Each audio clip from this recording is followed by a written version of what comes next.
Um, Scott, first of all, I want to talk about why did you go to that school board meeting where you were arrested?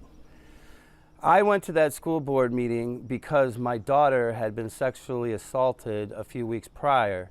I'd never been to a school board meeting before. I'd only seen it on TV.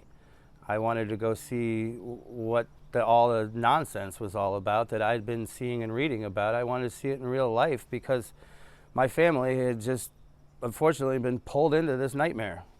Up until then, had you talked to any other school officials about what happened?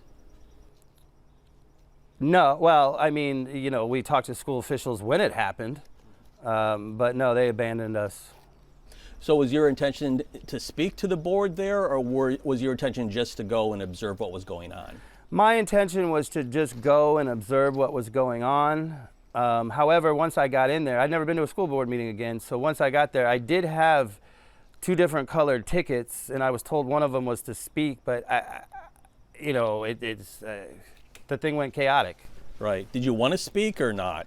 No, not really. But I will tell you that after, watching the first 10 speakers that it sounds like the deck was stacked. It made me quite emotional, hearing speaker after speaker after speaker basically say what had happened to my daughter. Wasn't not her directly, but, that there was no danger. This is not a narrative or whatever. So you heard people speak over and over again that the school was safe, and that's what got you emotional. Yes, I was very emotional, but not emotional to the point of, being taken down to the ground. There was people sitting next to me. Everyone was fine, How rough has this been on your family? It's been quite rough. Nobody wants to ever have anything like this happen to their child. It's affected, our marriage some. It's fine, but it's been stressful. It's affected our business some. We're a 20-year-old local Loudoun County plumbing contractor. We've spent our last 20 years trying to help people in this county. So yeah, it's been tough. How could, in your mind now, looking back at everything, how could have these two sexual assaults been prevented, do you think? Well, prevention, goes well deep. We don't have enough time to talk about this. There needs to be male and female SRO officers at every school, because there needs to be the right sex officer to be able to patrol the right sex bathroom. So if there's not a male and female SRO officer at the school, our children are already in danger right now, if there's not a male and female SRO officer at all schools. Well, let me ask you this. Do you think there's things in place at the time to have prevented these two sexual assaults at these schools or not? Well, I don't know. I don't have my facts exactly straight, but apparently the governor allowed some bill to go through that allowed kids to wear different sex clothes and go into whatever bathroom they wanted to. And I believe that that's how my daughter was able to be assaulted. It was, taking advantage of the situation. Because the suspect was wearing a skirt. Correct. Well, let me ask you this then, Scott. What do you think should be changed at that school district today? Right now? Right now. What should be changed to prevent this happening again to another child? Well, I think the 80-40 policy needs to be reversed or changed. I don't know enough about it to tell you what it's wrong. It's something has to be different. Our children of all, sexes and sexual orientation need to be protected. And it appears that the Virginia governor put some stuff into law, and then the school systems in Virginia were late to bring in their own mandates. So the security issues with this transgender policy need to be looked at and revised. Absolutely. Absolutely. If the superintendent was here right now, what would you say to him? I would say, Mr. Ziegler, how could have you lied to all of these parents about what had happened to my daughter? How could have you allowed this alleged sexual predator to return to a Loudoun County public school before the court was even wrapped up with our court situation? I understand everybody's innocent until proven guilty, but there still has to be things in place to protect minors, adults, everyone on this planet from potential danger from alleged, people before they're even convicted. My last question, how's your daughter doing? Thanks for asking. My daughter is doing well. She's a winner. That's great. She's a survivor. Our whole family is. You can't knock us down. You seem not to have a problem with the policy protecting all kids, including transgender children. That's not the issue, right? No, I want all kids to be protected. I do have some issues with parenting, and I do believe that the books and stuff that we're uncovering in our libraries that are promoting these behaviors, lifestyle choices, whatever you want to call them, they're bringing them to, they're making them popular. They're however you feel best in your skin is where you should be. But I also believe that it's up to the parents to lead the children in, a direction of positivity and so that they can be the best they can be in life. And I don't believe that some of these radical things that are being taught to our children are helping out that agenda. It's not good. These kids don't know what sex they are at 13, 14, 15 years old, and you make it okay to pick and choose daily? Did you notify the school, or did the school notify you of the assault? The school notified us. Which assault? The initial assault with your daughter. Oh, the initial assault, we were notified on the phone that our daughter had been beat up in the girls' bathroom by a male. Nothing about sexual assault. When we arrived at the school, my wife arrived first. They sequestered her into a little office with a guidance counselor.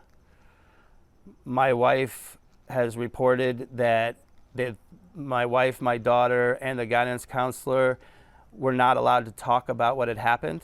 They just sat there in silence. And my wife and daughter had to communicate with hand signals and stuff just to figure out what was going on. They wouldn't let me through the front door of the school because I didn't have my ID with me at the time. I think that they obviously knew who I was through the little camera. I think that they should have let me in the door and not had a standoff with me at the front door with an SRO officer. The whole thing was handled poorly. Did they reveal to you that it was a sexual assault, and did they say they would handle it internally and not contact the police? Nobody would reveal that it was a sexual assault that day. No. Did the district ever suggest they wanted to handle it internally and not contact the police? As far as you know? Say that one more time. Did anybody from the school suggest to you, let's handle this internally in the school and not contact the police? It wasn't suggested verbally. It was suggested by their actions. Can you imagine showing up to a school and finding out that your daughter had just been sodomized and wondering why there isn't an ambulance at the school and sheriff's officers? And the funny thing is I thought the sheriff was there at first, right? Because the SRO says sheriff on the front. But it became apparently obvious to me within minutes that he was reporting to the principal, first and foremost. I don't know what goes on behind the scenes, but that's what was appeared to me. And basically, when I realized that that sheriff wasn't going to help me, I made such a scene that the principal chose to direct someone in the office to call 911 on me because the parent was out of control. The sheriff's department showed up like a SWAT team and escorted me, my wife, and my daughter off the property. That was the last we heard from them. Did the superintendent ever contact you? Nope. Any board members ever contact you? Nope, but it's funny you mentioned that because Beth Bartz reached out to my wife yesterday, first through a direct message on Facebook, and second, she called our business line. We didn't respond to her phone call nor her instant message or whatever it was. We don't know what her intentions were to reach out to us yesterday, but I'm sure that it wasn't for the goodness of our family.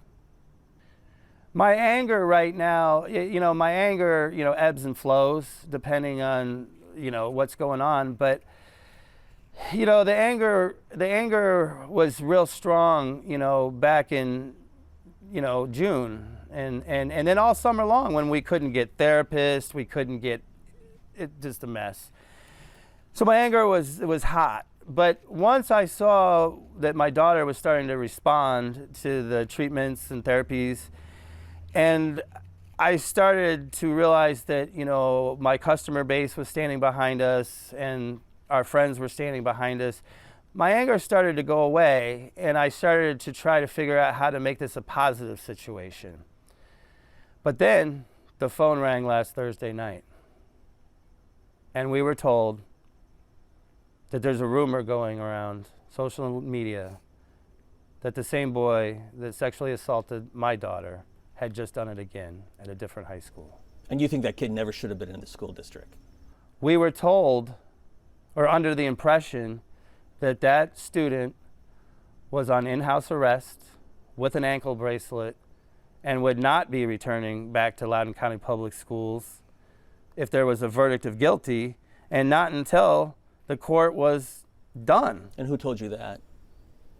Or where did you get that impression? Prosecuting attorney. Scott, you're a dad. You're supposed to protect your children. You do that their entire life. You send them to school expecting the school to protect your child. And that didn't happen. No, it didn't happen. How does that make you feel as a dad, as a father? Well, it makes me really angry. It makes me furious, really, because I feel that they're somewhat responsible for our children from the time we drop them off to the time we pick them up. And if our children are misbehaving or whatever, not following the rules, they need to call us, not just handle our children however they see fit, and then expect us to deal with the aftermath and the destruction. They're supposed to treat them like you treat them, like a parent. They're supposed to put the same morals and values into our children that we as parents do. Love your country, love your God of your choice, be respectful. Whatever happened to opening the door for a human being in front of you or saying a pledge of allegiance to the flag? What's going on in this country, across the country, with the indoctrination of our children is going to end up and the demise of our country, because these kids are our future, and the way they're being taught not to respect our country and not to respect authority and not to respect our parents and our churches and whatever else you choose to do, that's going to ruin our country. If we don't teach our children to stand up and be good people and do the right thing, we're done as a country.